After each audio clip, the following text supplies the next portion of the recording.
Well, they don't seem to have liked my last video clip, ladies and gentlemen. I posted my talk from yesterday onto YouTube. It lasted about 40 minutes and they banned it for breaching their terms and services. So I retitled it. The title was probably, I thought the thing that might have got to them, was the title. I kind of titled it perhaps a little aggressively. So I thought, well, I'll rename it and I'll re-upload it. So I did, and they deleted it again instantly. Didn't even let it process. So I uploaded it to bitchute, and it just sat there saying processing. I shared the link, and it was just a 404 error for everybody. I thought it might have been a processing error, so I re-uploaded it to bitchute, and again, and got the same thing. And a friend of mine also tried to upload it to bitchute and got the same thing. So deleted by bitchute as well. That's the second video I've had bitchute delete of mine, which was a little upsetting. I didn't think they did that sort of stuff. But it was grabbed by somebody else, and it was uploaded to a site called YouGetTube that I didn't even know existed. And so you'll find a link to the video below on YouGetTube if you missed that last upload of mine. I didn't think it was really anything so over the top that they would have banned it. I guess it sort of put things in too straightforward a manner for them, and perhaps they find that sort of thing threatening. But there's a lot of stuff going on, folks. There's another doctor come forth, another scientist, very respected man by the name of, good one, I think Professor Luc Montagnier or Montague, or one of those French names that doesn't sound the way it looks. I'll put a link below and you can check out what he's saying about COVID-19. And something else I wanted to share with you is, for the people in Australia, the app that the government is suggesting that we all get is probably going to soon be demanding that we all get. This app, they say the C word tracing app, but they want the contact tracing app so they can see if you've been around any infected people, which isn't really about that at all. It's just going to be about tracing your contacts. Look out, folks, COVID. Okay, but this app, they said, oh, we've got this app and we've had it sussed out by independent parties. The independent party they've had it that has sussed it out, I can't remember the name of the organisation for the moment.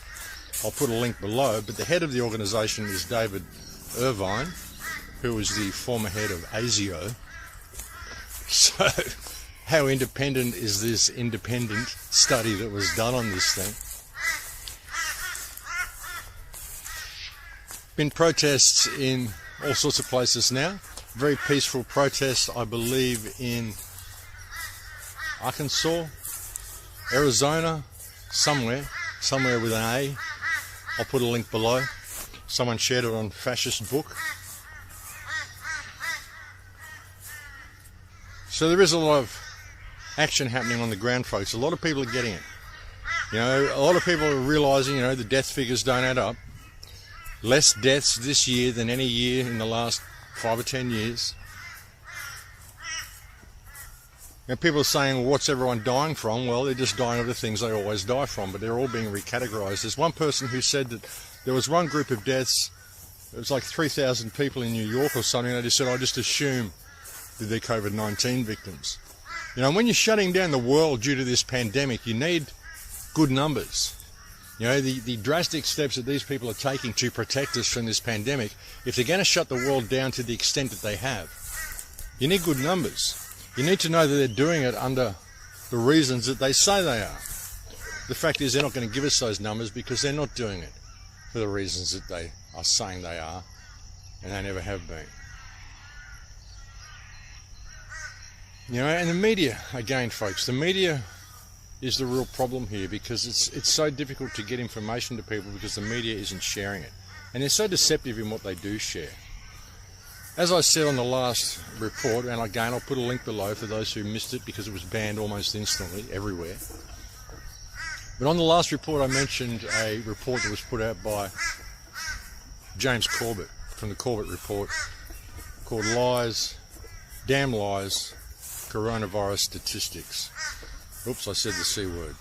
I hope they leave this video up. But on that video he showed, there was one news report where they talked about mass graves. And I've been getting this from a lot of people as well. People have been saying, well, what about the mass graves, Max? What about the mass graves? There was a report put out by the news when they said if the pandemic gets to the length that they think it might, they might have to resort to mass graves. And they showed a video of mass graves of people being buried at Hart Island, which is a prison colony apparently, where they bury up to 17,000 people a year, homeless people.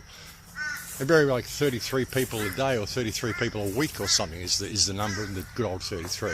Story after story after story about these mass graves that are happening because so many bodies are piling up. New York City may temporarily bury coronavirus victims on Hart Island, we're told, and then the next day drone video may show inmates burying coffins on New York City's infamous Hart Island, and de Blasio admits coronavirus victims have been buried on Hart Island, tell us the hard-hitting news reporters from the New York Post, without any context of Hart Island or the practice of burial on Hart Island, to lead those who at the very least do not actually read into the story, the people who glance over the headlines, to believe that something incredible and unprecedented is taking place. And you can get that from literally all of the tabloid media, Daily Mail of course being another prime example, with a typically Daily Mail-esque headline: workers in full hazmat suits bury rows of coffins in Hart Island mass graves as New York City officials confirm coronavirus victims will be buried there if their bodies aren't claimed within 2 weeks after death toll rises to 4,778. Say that 3 times fast. But yes, these are the types of hysterical, hyperventilating reports that people are getting, completely contextless, without the actual reporting to let you know that, no, this is not some unprecedented new thing that's taking place only because of the mass amounts of people who are dropping like flies from COVID-19. You can garner that from, obviously, different sources. For example, Reason.com had this article up on April 10th, the same day that de Blasio admitted that coronavirus victims have been buried on Hart Island. I can't believe it. Mass graves in the United States. I never thought we would have seen it. But Reason.com had this article up. No, New York City is not running out of burial space due to COVID-19, in which Elizabeth Nolan Brown writes, century-and-a-half-old Bronx burial site sparks panic on social media.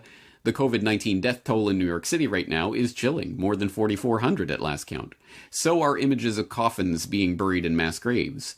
It's hard to see things like that and not feel the weight of those numbers all the more viscerally, which makes it all the more imperative to contextualize and not sensationalize those images.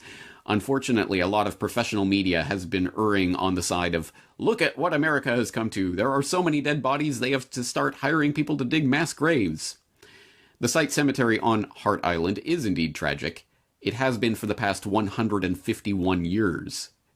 Since 1869, prison labor has been used to bury unclaimed and unidentified New Yorkers in mass graves of 150 adults or 1,000 infants, states the Hart Island Project website. Families of those buried there were only allowed to start visiting in 2014. Since 1980, 68,955 people have been buried in mass graves on Hart Island, notes the project, which is dedicated to telling stories of those laid to rest there. That's around 1,724 people per year, 33 per week, or a little under 5 per day for the past 40 years. New York City Department of Corrections spokesman Jason Kirsten puts the average a little lower, telling Reuters that prison laborers bury around 25 bodies on Hart Island each week. Kirsten now estimates that there are upwards of 100 coffins per week being buried there, so yes, there appears to be a recent spike in burials in these mass graves, but that's not because there are so many dead that the city has run out of burial space elsewhere. It's because more people are dying right now, and that includes people who don't have anyone to claim their bodies. End quote.